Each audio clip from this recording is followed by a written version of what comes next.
रटता ही नहीं है बल्कि माह रमज़ान में हज़ारों आदमी के आगे मिंबर पे खड़े होकर सुना भी देता है और उसमें एक हर्फ को वो खा नहीं सकता है, पीछे लोग लुक़मा देने के लिए खड़े रहते हैं। अब आप समझ सकते हैं कि उर्दू का एक चैप्टर याद करना मुश्किल है, 2-4-10 चैप्टर याद करना मुश्किल है, और ये हज़ारों चैप्टर कुरान पाक के लोग कैसे याद कर जाते हैं। अल्लाह तबारक व तआला ने इसका याद करना आसान बना दिया है। जो भी कुरान पाक को याद करना चाहेगा कुरान पाक उसके सीने में चला जाएगा। यहाँ तक कि कोई काफिर भी अगर रटना चाहेगा वो काफिर भी कुरान पाक को रट लेगा।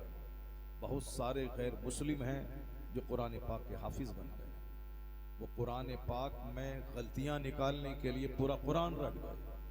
और एक भी गैर मुस्लिम ये नहीं मिलेगा कि जो पूरी गीता, पूरा रामायण, पूरा महाभारत को रट लिया हो, मगर कुरान करीम को वो रट लेता है।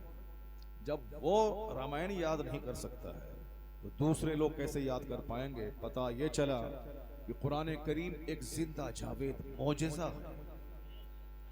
जो भी इसके करीब आना चाहे कुरान करीम उसे राह हिदायत दिखाता है। तो आज लोग 1400 साल से कुरान मिटाने की कोशिश कर रहे हैं, लेकिन कुरान मिट नहीं रहा है। कुरान पाक का पैगाम और आम से आम तर होता चला जा रहा है।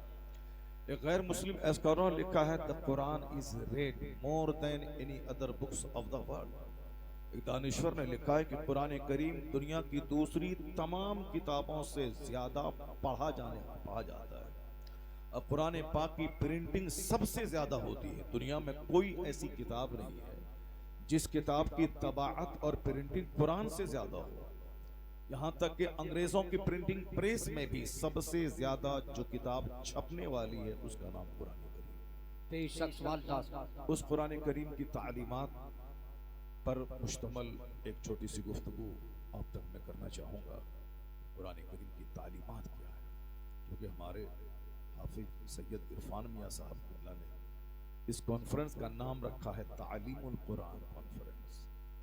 हालांकि इस ऐसा नाम बहुत कम लोग रखते हैं।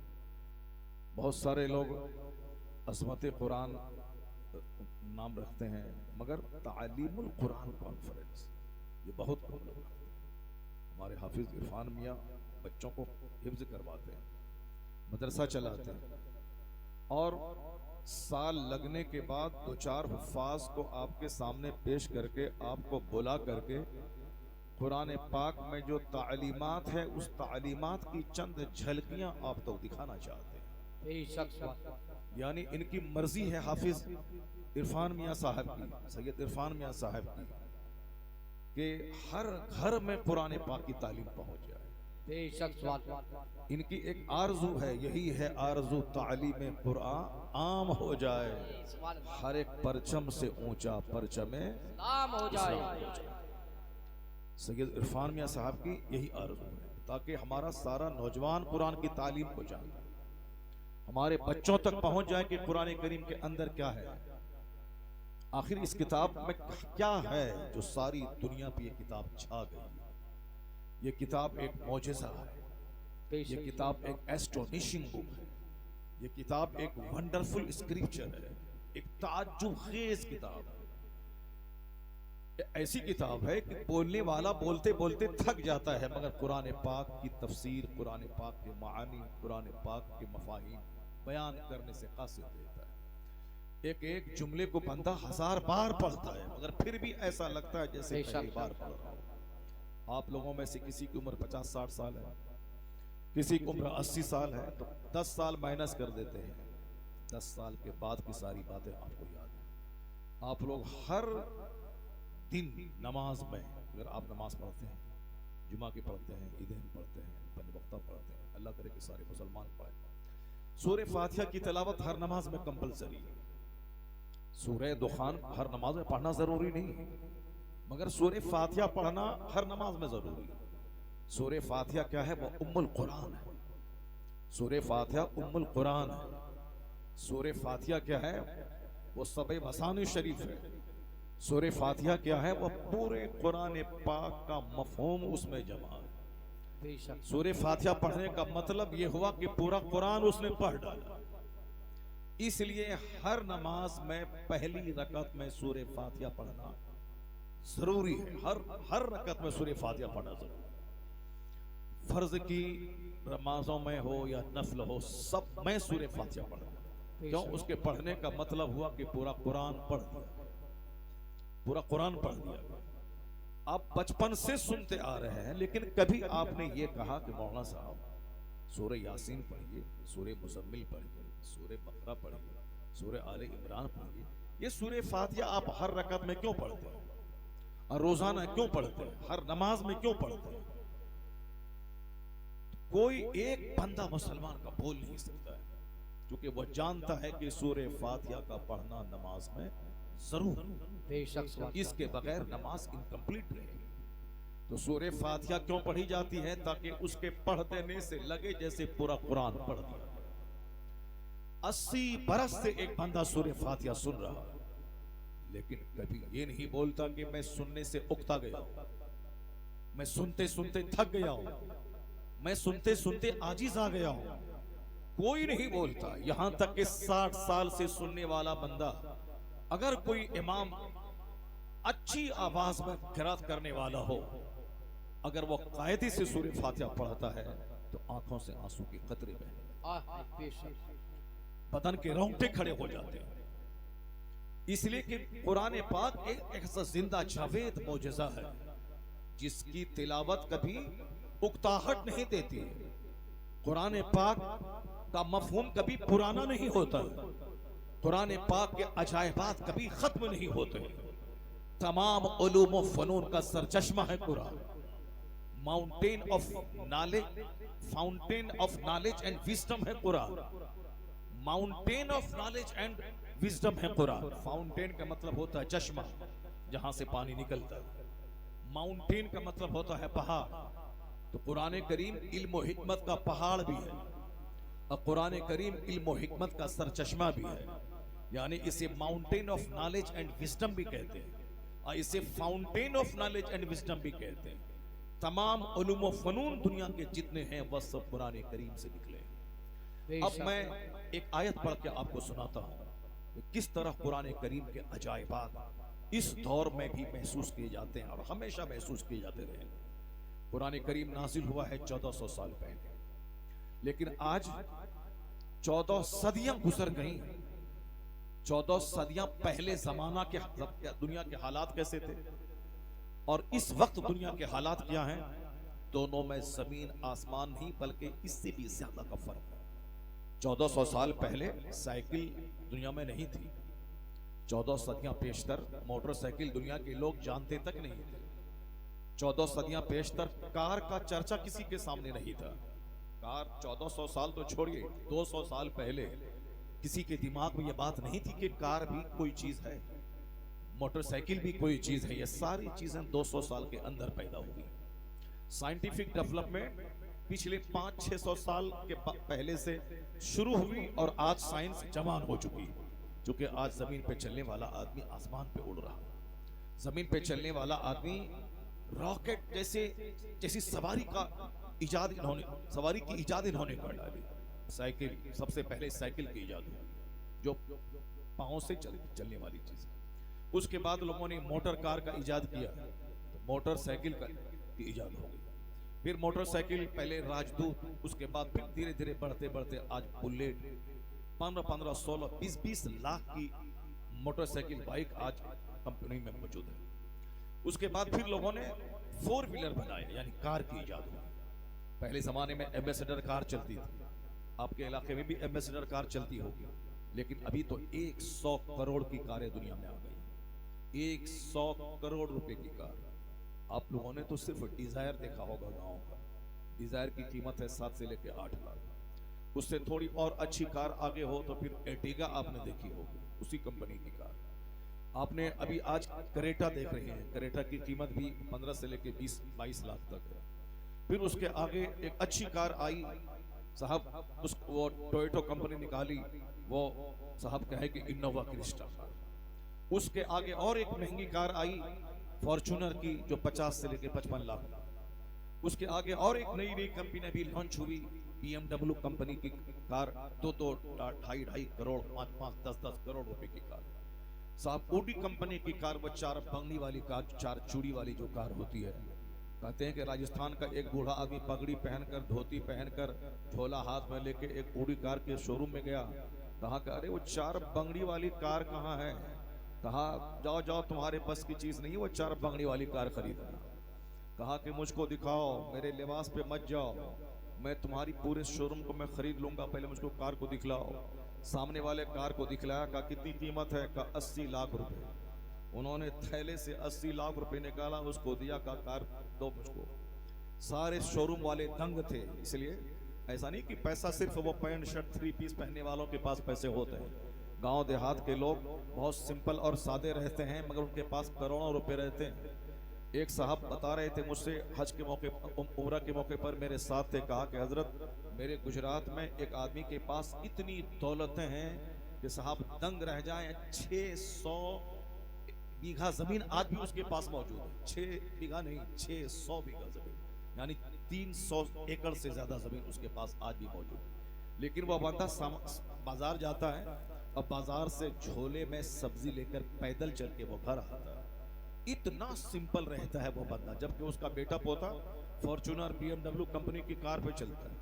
उसके दरवाजे पे साहब बड़े बड़े मंत्री आते हैं, क्योंकि इतना बड़ा जमींदार उस इलाके में कोई नहीं। लेकिन जिसकी जमीन है वो बिल्कुल पुराने अंदाज पे आज भी पैदल बाजार जाता है, वहां से सब्जियां खरीद के आता है। चूंकि वो डकैत और चोर नहीं है, इसलिए उसको जान का खतरा नहीं है। वो किसी पार्टी से बिलोंग नहीं करता है, उसको कोई जान का खतरा नहीं। वो अकेले जाता है और आ जाता है। इतना सिंपल, यानी सादगी में मालदारी है। आज यहाँ किसी के पॉकेट में एक पैसा नहीं रहता है साहब, वो दूसरों के बाइक मांग करके बाजार ले जाता है। और ये देखिए साहब, वो कपड़ा उसका, और साहब उसकी घड़ी, उसके साथ चश्मा, ये सब कपड़े में वो मस्त है। घड़ी और चश्मा खरीदने में मस्त है। आदमी वो नहीं जो कपड़े का मुकाबला करता हो, आदमी वो नहीं जो चश्मे का मुकाबला करता हो, आदमी वो नहीं जो हमेशा साहब बिल्कुल सर्क भर लिबास पहनता हो। आदमी वो है जो सिंपल रहता हो, मगर अखलाक इतना बड़ा हो कि वो अपने आप को सबसे छोटा समझता हो। अपने को सबसे बड़ा समझने वाला आदमी, हदीस में आया है कि जो अपने मन में अपने आप को बड़ा समझता है, अल्लाह ताला उसे लोगों की निगाहों में खिंजीर और कुत्ते से बदतर कर देता है। ये हदीस पाक में, मिशकात शरीफ की हदीस जो हर मदरसे में पढ़ाई जाती है, उस मिशकात शरीफ की हदीस में आया है कि जो अपने मन में बड़ा बनता है, मैं बड़ा हूँ, मेरा घर बड़ा है, मेरी कार बड़ी है, मेरा कपड़ा अच्छा है, मेरे बेटे खूबसूरत हैं, मेरी बेटियां खूबसूरत हैं, मेरे दामाद अच्छे जॉब में हैं, मेरे तरफ बड़ा घर पूरे शहरगढ़ में किसी का नहीं है, जो मैं करता रहता है, तो अल्लाह ताला लोगों की निगाहों में उसे कुत्ते और खिंजीर से बदतर बना देता है। अल्लाह उसको उसकी बीवी की निगाह में गिरा देता है। अल्लाह ताला उसको उनकी औलाद की निगाहों में गिरा देता है। अल्लाह ताला उससे पूरे समाज, पूरी सोसाइटी में गिरा देता है। और हदीस माया है कि जो अपने आप को सबसे छोटा समझता है, अपने मन में छोटा समझता है, मन तवाज़ा लिल्लाह रफ़अहुल्लाह, जो अपने आप को सबसे छोटा समझता है, जो तवाज़ो नरमी के साथ रहता है, अल्लाह के रसूल फरमाते हैं रफ़अहुल्लाह, अल्लाह उसे बुलंद कर देगा।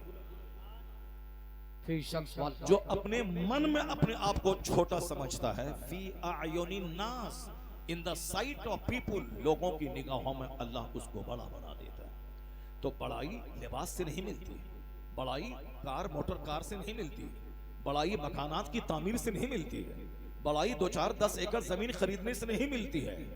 अखलाक को बड़ा करने से इज्जत मिलती है, किरदार को बुलंद करने से इज्जत मिलती है। बहुत सारे लोग पिछले लॉकडाउन में एक IAS ऑफिसर, DM, एक IAS ऑफिसर, वो भी DM, यानी लड़का भी DM है, लड़की भी DM है। DM जो 50 मुसलमानों का गांव मिला करके एक DM नहीं होगा, 50 गांव मिला के एक DM नहीं होगा। कहीं कहीं कोई DM हमारा बच्चा बनता है, ये और बात है कि बनता जरूर है, इस गवर्नमेंट में बनता है, जिस गवर्नमेंट को हम अपना दुश्मन समझते हैं। इस जमाने में भी हर साल 30-35 मुसलमानों के बच्चे IAS ऑफिसर बन रहे हैं। तो गवर्नमेंट का रोना मत रोइए, बल्कि अपनी सारी एनर्जी पढ़ाई लिखाई में लगा दीजिए। पढ़ने वाला आदमी वो किसी से नहीं डरता है, और पढ़े लिखे को कभी डैमेज नहीं किया जा सकता है। जो बच्चा मेरिटोरियस है, जिस बच्चे में एबिलिटी है, कोई उसको दबाना भी चाहे मगर नहीं दबा पाएगा। इसलिए अपने बच्चों को खूब मेहनत से पढ़ाइए, दिमाग से बात भरम निकाल दीजिए कि गवर्नमेंट दूसरे की है, बच्चों को नौकरी नहीं मिलती है मुसलमानों को, ये भरम दिमाग से निकाल दीजिए। हिंदुस्तान हमारा मुल्क है, हिंदुस्तान में कभी ये हुकूमत करता है, कभी वह हुकूमत करता है, कभी दूसरा आएगा। हिंदुस्तान में हिंदुस्तान है, यहाँ डेमोक्रेसी है, जमहूरियत है। कभी जवाहरलाल नेहरू यहाँ के प्रधानमंत्री रहे, कभी इंदिरा गांधी प्रधानमंत्री रही, कभी अटल बिहारी वाजपेयी प्रधानमंत्री रहे, कभी यहाँ राजीव गांधी प्रधानमंत्री रहे, कभी नरसिम्हा राव प्रधानमंत्री रहे, कभी चंद्रशेखर प्रधानमंत्री रहे। ये हिंदुस्तान है, यहाँ जमहूरियत है, कोई हमेशा नहीं रहेगा। यहाँ बादशाह का बेटा बादशाह बनेगा, ये यहाँ हिंदुस्तान बनी। हिंदुस्तान एक डेमोक्रेटिक मुल्क है। आज जिसको सारी पब्लिक वोट देगी वो जीतेगा, गद्दी पे बैठेगा। कल लोग वोट नहीं देंगे, वो कुर्सी से उतर जाएगा। चाहे कोई भी बड़ा से बड़ा टिस्मार खां बनने वाला हो कि अब हमारा इंडिया हो गया, तुम्हारा इंडिया नहीं है। हिंदुस्तान एक डेमोक्रेटिक मुल्क है, जमहूरी मुल्क है। यहाँ पब्लिक जिसको वोट देती है वही वजीर आजम बनता है। तो आज वो है, कल दूसरा रहेगा, आज फला है, परसों फला रहेगा। तो इसलिए हमें उसको नहीं देखना है, किसी एक आदमी की बपोती ये हिंदुस्तान नहीं है। हिंदुस्तान एक जमहूरी मुल्क है। जितने लोग आए, शासन किए, चले गए, उसमें बहुत सारे लोग मर गए, चले गए, अपना काम करने के बाद दुनिया से चले गए। अब कब्र में क्या हाल होता होगा उनका, वो जाने, उनका दीन ईमान जाने, अल्लाह जाने उनके साथ क्या हश्र अल्लाह रब्बुल इज्जत कर रहा होगा। इसलिए हर आदमी आया है, चंद दिन दुनिया में गुजार के दुनिया से चला जाएगा। अब आपको ये रोना नहीं रोना है कि साहब फला आदमी आ गया या फला आ गया, अब नौकरी नहीं मिल रही है तो बच्चे को नहीं पढ़ाना है, उसको बिजनेस में लगा दो। ऐसा नहीं है। बिजनेस करना बहुत अच्छी चीज है, नौकरी करने के लिए हम पैदा नहीं हुए हैं, किसी का नौकर बनने के लिए। बिजनेस करें। अल्लाह ने बरकतों के 10 हिस्से अगर जमीन पे उतारे हैं तो 9 हिस्से सिर्फ तिजारत में, बाकी 1 हिस्से मुलाजमत में, सनत और इरफत में, खेती बाड़ी में। 10 में से 9 हिस्से सिर्फ तिजारत में। 100 बीघा जमीन का जोतने वाला उतना खुश नहीं रहता जितना कि बरेली में साइकिल पर कोई सेब बेचता है, 5000 रुपए का फल लेकर के गली गली घूम के बेचता है। वो जिस कदर शाम में दस्तरखान सजा के खाना खाता है, 100 एकड़ जमीन जोतने वाला वो नहीं खा पाएगा। वो जिस कदर साफ सुथरा रहता है वो खेती बाड़ी करने वाला नहीं रह पाएगा। ये और बात है कि 1 बीघा जमीन बेचें तो 5 करोड़ हो जाए, अलग बात है। लेकिन रहन सहन, खाने पीने के एतबार से तिजारत करने वाले आम काश्तकारों के मुकाबले में ज्यादा खुशहाल होते हैं, क्योंकि तिजारत में बरकत है। जो बंदा तिजारत करता है अल्लाह ताला उसको बरकतें देता है। तो हम तिजारत करने पैदा हुए थे। आजकल हमारी टेंडेंसी, मेंटेलिटी इतनी कमजोर हो गई कि लोग कहते हैं कि साहब नौकरी करो, पढ़ने का मतलब नौकरी। नौकरी नहीं मिली तो अब साहब बैंक लूटने लगे, प्लेटफॉर्म चलाने लगे, साहब रेलवे की पटरियां उखाड़ने लगे। तब प्रधानमंत्री मोदी जी को कहना पड़ा, पढ़ने का क्या मकसद था? ट्रेन की पटरी उखाड़ना। पढ़ने का क्या मकसद था? बैंक लूटना। पढ़ने का क्या मकसद था? नौकरी करना। नौकरी नहीं मिली तो पटरी उखाड़ दो। पढ़ने का मतलब था सिविलाइज्ड बनना, पढ़ने का मतलब था सभी बनना, पढ़ने का मतलब है इंसान बनना, पढ़ने का मतलब है राइट और रॉन्ग में फर्क समझना, पढ़ने का मतलब है अच्छा भला इंसान बनना, अपने से दूसरों को फायदा पहुंचाना, समाज का एक अच्छा फर्द बनना जो अपने से दूसरों को तकलीफ नहीं पहुंचाए बल्कि अपनी जबान से दूसरों को फायदा पहुंचाए, अपने हाथ से दूसरों को लाभ पहुंचाए, अपने प्लान से दूसरों को फायदा पहुंचाए, अपनी एक्टिविटी से दूसरों को फायदा पहुंचाए। जब से लोगों ने पढ़ने का मकसद नौकरी बना लिया तो अब नौकरी मिली तो फिरौन बनता जा रहा, पैसा कमा कमा के फिरौन बन रहा, और नौकरी नहीं मिली तो जहर खा के मर रहा, सुसाइड कर रहा। इंजीनियर को नौकरी नहीं मिली तो जहर खा के मर रहा, एक डॉक्टर को नौकरी नहीं मिली तो सुसाइड कर रहा। तो नौकरी के लिए जो पढ़ेगा उसे तो जहर खा के मरना पड़ेगा अगर नौकरी नहीं मिली। नौकरी के लिए जो पढ़ेगा उसे तो जानवरों जैसी हरकतें करनी पड़ेंगी। नौकरी नहीं मिली तो शहरों में आग लगाएगा, नौकरी नहीं मिली तो पटरियां उखाड़ेगा, नौकरी नहीं मिली तो गवर्नमेंट के खिलाफ साहब वह प्लान बनाएगा, नौकरी मिल गई तो साहब नौकरी करता रहेगा, किसी का तलवा चाटेगा और किसी की खुशियाबरदारी करता रहेगा। नौकरी कितनी खतरनाक चीज है। नौकरी के लिए लोग पढ़ रहे हैं, नौकरी के लिए लोग स्कूल कॉलेज में पढ़ रहे हैं, यही वजह है स्कूल का पढ़ा लिखा आदमी जानवर बन रहा है। कोई साहब लड़कियों के लेके भाग रहा है, कोई साहब बैंक में डकैती कर रहा है, कोई साहब अपने बाप को शूट करके बाप की जायदाद पे कब्जा करना चाह रहा है, कोई नहीं कुछ मिला तो खुद फांसी के फंदे पे लटक के जान दे रहा है। इस पढ़ने से बेहतर तो वो जाहिल था गांव देहात का, जो नहीं एमए किया है, नहीं ग्रेजुएट है, नहीं उन्होंने इंटरमीडिएट किया है, नहीं उन्होंने मैट्रिकुलेट किया, मैट्रिकुलेट नहीं है, वो हल जोतता है मगर वो खुदकुशी नहीं कर रहा, वो जहर नहीं खा रहा, वह मजदूरी करता है, 8 घंटे ईंट ढोता है, 500 रुपए कमा के अपने 2-4 बाल बच्चों को इज्जत के साथ पाल रहा है। वो जहर खाता नहीं है, वो ट्रेन की पटरियों में नहीं कट रहा है, वह इज्जत इससे उस ग्रेजुएट से, जो ग्रेजुएट नौकरी ना मिले तो जहर खा ले, उससे करोड़ों गुना बेहतर है वो चरवाहा जो हल चला करके 500 रुपए कमा करके अपने बाल बच्चों को इज्जत से पालता है। नौकरी जब से टेंडेंसी बन गई पढ़ने लिखने की, तब से सुसाइड के वारदात बढ़ गए, तब से जहर खाने के वाकयात बढ़ गए, चाहे गैर मुस्लिमों में हो चाहे मुसलमानों में हो। लेकिन चूंकि मुसलमानों में गैर मुस्लिमों के मुकाबले में सुसाइड के रेशो कम है, इसलिए कि यहाँ जुमा के दिन खिताब है, ईदैन में ईदैन का खुतबा है, ईदैन के दिन अल्लाह रसूल की बात मानो, जुमा के दिन अल्लाह रसूल की बात मानो, मैं दस्तारबंदी के जलसों में अल्लाह रसूल की बात मानो, खुतबा निकाह में अल्लाह रसूल की बात मानो, अतीउल्लाह व अतीउर रसूल। और हमारे आलिम काहे बगाहे हमारी निगरानी करते हुए कहते हैं वमन यतफक्कल अल्लाह फहुव हस्बुह, जो अल्लाह पे भरोसा करता है अल्लाह उसके लिए काफी होता है। हमारे आलिम कहते हैं, कुरान पाक की आयतें पढ़ पढ़ के सुनाते हैं, ला तक़तुलू औलादकुम खश्यता इमलाक, गरीबी के डर से बच्चों को कत्ल मत कर। अल्लाह कहता है मैं तुझे भी रोजी देता हूँ, तेरे बच्चों को भी रोजी दूंगा, एक बच्चा रहेगा तो भी रोजी दूंगा, 50 बच्चे रहेंगे तो भी रोजी दूंगा। नारे तकबीर, नारे रिसालत, नारे गौसियत, जश्न दस्तारबंदी, मुफ्ती शहरियार साहब किबला, मुफ्ती शहरियार साहब किबला, सैयद इरफान साहब किबला, नारे हैदरी। चूंकि गैर मुस्लिमों में कोई समझाने वाला नहीं, उसके यहाँ डेली कोई इबादत का सिस्टम नहीं, उसके यहाँ वीकली कोई इबादत का सिस्टम नहीं, उसके यहाँ मंथली किसी इबादत का सिस्टम नहीं, उसके यहाँ ईयरली कोई इबादत का सिस्टम नहीं, वहां है मन जब चाहे तब जाके पूजा अर्चना कर।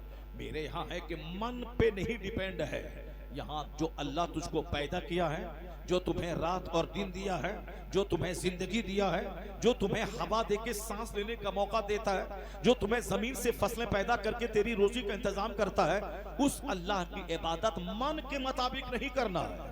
जो रब रोजी देता है उस रब के कहने के मुताबिक 5 टाइम नमाज पढ़ना है, 5 टाइम उसको सजदा करना है, मन के मुताबिक नहीं।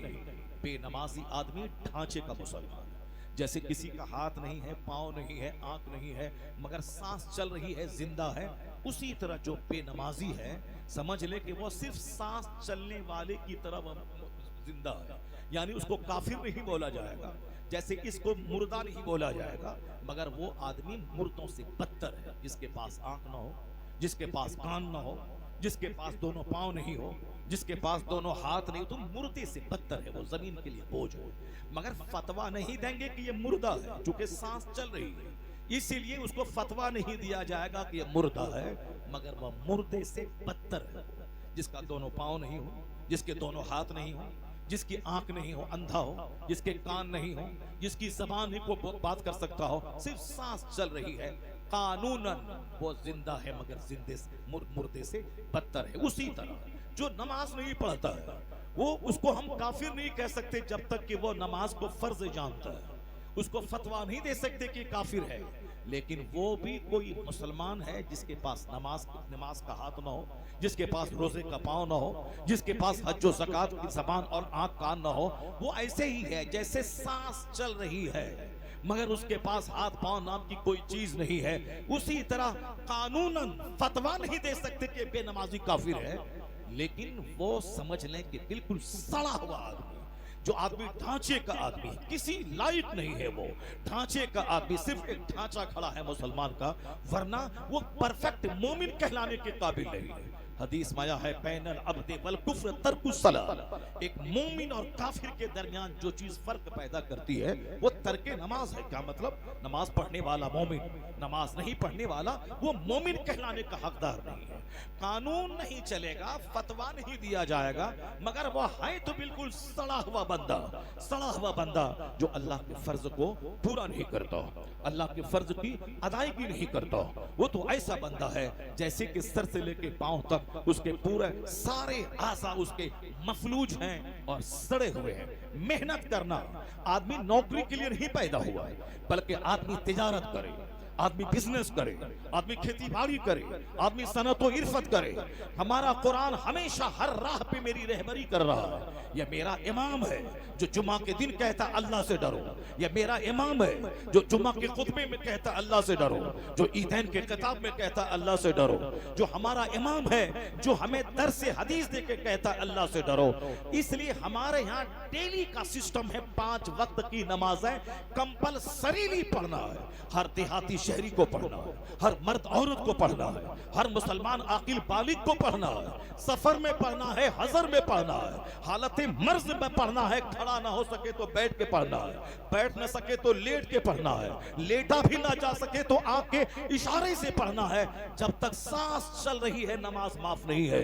ये डेली की इबादत है, ताकि हम डेली अल्लाह की रात में आराम करते हैं, हम डेली अल्लाह के दिन में सांस लेते हैं, हम डेली अल्लाह की हवा से हम सांस लेते हैं, अल्लाह की दी हुई हम रोजी खाते हैं। इसका नहीं कि मन के मुताबिक जब चाहा जुमा में चला गया, 2 चोंच मारा और चला आया, और जब चाहा 24 घंटे पेट के लिए जानवरों की तरह खेत में 16-16 घंटे काम करते रहे, 24 घंटे पेट पालने के लिए अरब में जाकर के ऊंट और बकरियां चराते रहे, 24 घंटे दिल्ली जाकर फैक्ट्री में जानवरों की तरह 16-16 घंटे काम करते रहे। रमजान का महीना आया चला गया, कोई मलाल नहीं है, एक दिन तरावी नहीं पड़ा, सिर्फ अलविदा जुमा को गए, चोच मारा चले आए। ईद बकरीद में लंबा नया कपड़ा पहना, टोपी सजाई, मस्जिद गए, चोच मारा चले आए। यहाँ साल में 2 बार चोच मारने से काम नहीं चलेगा। यहाँ साल में 1 बार जुमा में गए, 2 चोच मारा चले नहीं चलेगा। यहाँ डेली, जब डेली अल्लाह की दुनिया में रहते हो तो उस रब की इबादत करनी होगी, उस जब तक खाते हो तो उस रब का गाना होगा। नमाज फर्ज आजम है, नमाज छोड़ना गुनाह है आजम। नारे तकबीर, नारे रिसालत, नारे गौसियत, मसलके आला हज़रत, जश्न दस्तार बंदी, मुफ्ती शहरियार साहब किबला, सैयद इरफान मियां साहब किबला, मदरसा गरीब नवाज, खजाने गौसियत, नारे हैदरी। इस्लाम मन के मुताबिक जीने का पैगाम नहीं देता। वहाँ मन के मुताबिक है, जो चाहा सो जो किया, जब मन चाहा हफ्ते में 1 दिन, महीने में 1 दिन, साल में 1 दिन, 2-4 साल में 1 दिन, जब मन चाहा अपना चले गए परस्तिश करने के लिए, कभी पत्थर के सामने, कभी दरख्त के सामने, कभी जानवर के सामने, कभी नदी के सामने, कभी नाले के सामने, जब चाहा चले गए। सारे लोग बैठ जाओ, भागो मत, अभी बहुत सारी बातें सुननी है तुमको। एक तकरीर सुननी है तुमको, कुरान पाक की तालीम पर मुश्तमल एक तकरीर सुन के जानी है, और आराम से बैठो। उत्तर प्रदेश का शहर ज़िला बरेली, पूरी दुनिया में इसका एक अपना नाम है, बरेली शहर का। हम लोग बरेली 800 किलोमीटर दूर चल के आते हैं, और मगर तुम लोग 50 मिनट में बरेली पहुंच जाओगे आला हजरत की मज़ार पे हाजिरी देने के लिए। तो बरेली की पहचान घर, मकान, खेत खलियान, वो ग्रेनाइट और स्टील वाला गेट और वो मार्बल टाइल्स से नहीं है। बरेली का नाम आज अमेरिका में आला हजरत की वजह से है। इसलिए मकान बनाना कमाल नहीं है, खेती बाड़ी कमाल नहीं है, गाड़ी चमकाना कमाल नहीं है, पक्का रज़वी बन के रहना कमाल है, माशाअल्लाह, पक्का आला हजरत वाला बन के रहना कमाल है। तुम्हारे आला हजरत का चर्चा पूरी दुनिया में हो रहा है। अमेरिका की वाशिंगटन डीसी में है रजा रजा, ऑक्सफोर्ड यूनिवर्सिटी में है रजा रजा, कोलंबिया यूनिवर्सिटी में है रजा रजा, बिहार की पटना यूनिवर्सिटी में है रजा रजा, ऑस्ट्रेलिया में है रजा रजा, श्रीलंका में है रजा रजा, हॉलैंड, नॉर्वे, कनाडा में है रजा रजा, पहाड़ों पे है रजा रजा, समंदर की वादी में है रजा रजा। क्या मतलब? वादी रजा की कोहे हिमालय रजा का है, जिस्म तो देखिए वो इलाका रजा का है। जिंदाबाद बेशक। सुभान अल्लाह, अल्लाहु अकबर, या रसूल अल्लाह, या गौस, जिंदाबाद जिंदाबाद जिंदाबाद। हमारे बिहार में हमारे बिहार में यूनिवर्सिटी हो सकती है, हमारे बिहार में कॉलेज हो सकता है, हमारे बिहार में 1000 एकड़ जमीन जोतने वाला जमींदार हो सकता है, हमारे बिहार में हर साल 2, 4, 5 डीएम बन सकते हैं। ये सब हो सकता है। 50 कमरे का मदरसा बन सकता है, 500 रूम्स के कॉलेजेस बन सकते हैं, सब हो सकता है। मौलाना हो 1 लाख, बिहार के मौलाना पूरे हिंदुस्तान में पाए जाते हैं। यहाँ तक के बरेली शरीफ के सारे मदरसों में बिहार के बच्चे पाए जाते हैं, बिहार के मुदर्रिस पाए जाते हैं। अमेरिका में बिहार के मुदर्रिस हैं। जब मौलाना बन जाएं, मुफ्ती बन जाएं, हाफिज बन जाएं, कारी बन जाएं, सब बन जाएं, मगर आला हजरत को बिहार में कहां से लाएंगे? आला हजरत का मजार जब तक बरेली में है, तब तक बरेली मरकज़े अहले सुन्नत है। एक भी मदरसा बरेली में ना रहे, न मंजर इस्लाम रहे, न मजहर इस्लाम रहे, न जामियतुर रजा रहे, कोई मदरसा ना रहे जब तक रजा की कब्र है बरेली मरकज़े अहले सुन्नत। नारे तकबीर, नारे रिसालत। अब आप पीछे वाले किसके इंतजार में हो? अब चंपा पे नाज है, ना चमेली पे नाज है, हर आशिक़े रज़ा को बरेली पे नाज है। और अहमद रज़ा ने जितने गुजारे हैं रात दिन, हम सबको उसी पुरानी हवेली पे नाज है, हम सबको उसी पुरानी हवेली पे नाज है। नारे तकबीर, नारे रिसालत, मसलके आला हजरत, खानदाने आला हजरत, फैज़ाने ताजो शरिया हुजूर सैयद सलीम मियां। इतना जरूर याद रखना कि आला हजरत फाजिल बरेलवी रज़ी अल्लाह तआला अन्हु की वजह से आपकी शान, आपकी इज्जत है।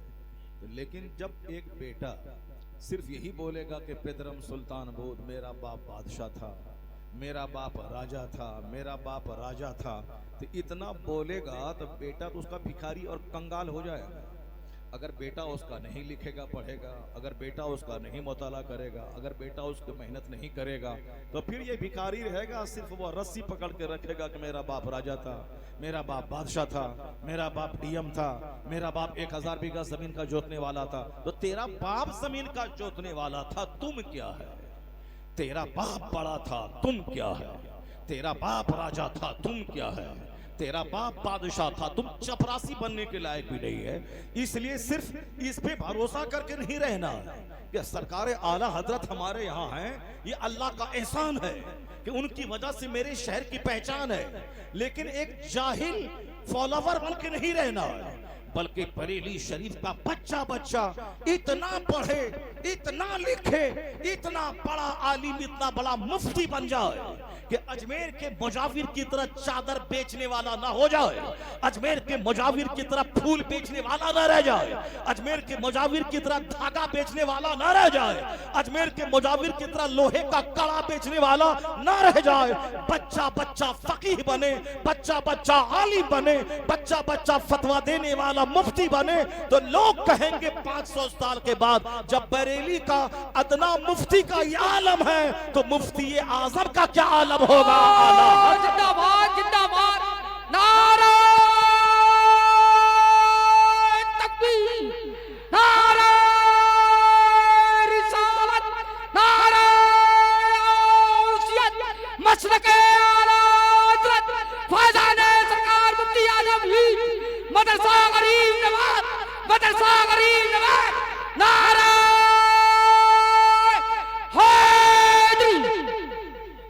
इसलिए ए बरेली जिला वालों, तुम्हें आला हजरत के मान सम्मान को बहाल रखते हुए अपने बच्चे को पढ़ाना, अपने बच्चों को फकीह बनाना, अपने बच्चों को मुफ्ती बनाना है। उसे फूल बेचने वाला, चादर बेचने वाला उसको नहीं बनाना है, बल्कि उसको आलिम बनाना है, उसको IAS ऑफिसर बनाना, उसको डीएम बनाना, उसको लॉयर बनाना, उसको बैरिस्टर बनाना।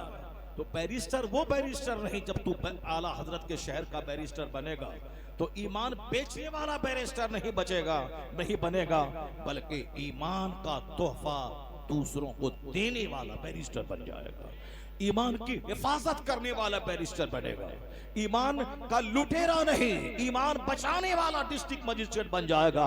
रजा से हट के जिएगा, मुमकिन है किसी चौराहे पे ईमान लुट जाए, लेकिन रजा के साए में अगर आलिम बना और डीएम बना तो चाहे मकान बने ना बने, आशिक रसूल तो जरूर बन जाएगा, आशिक रसूल तो जरूर बन जाएगा। इसलिए आला हजरत के शहर में हो तो सारे लोग खूब मेहनत करो, बच्चा यहाँ का पढ़े। अल्लाह तबारक व तआला हम सबों को आला हजरत की तालीमात के साए में जिंदगी गुजारने की तौफीक अता फरमाए। मैं कह रहा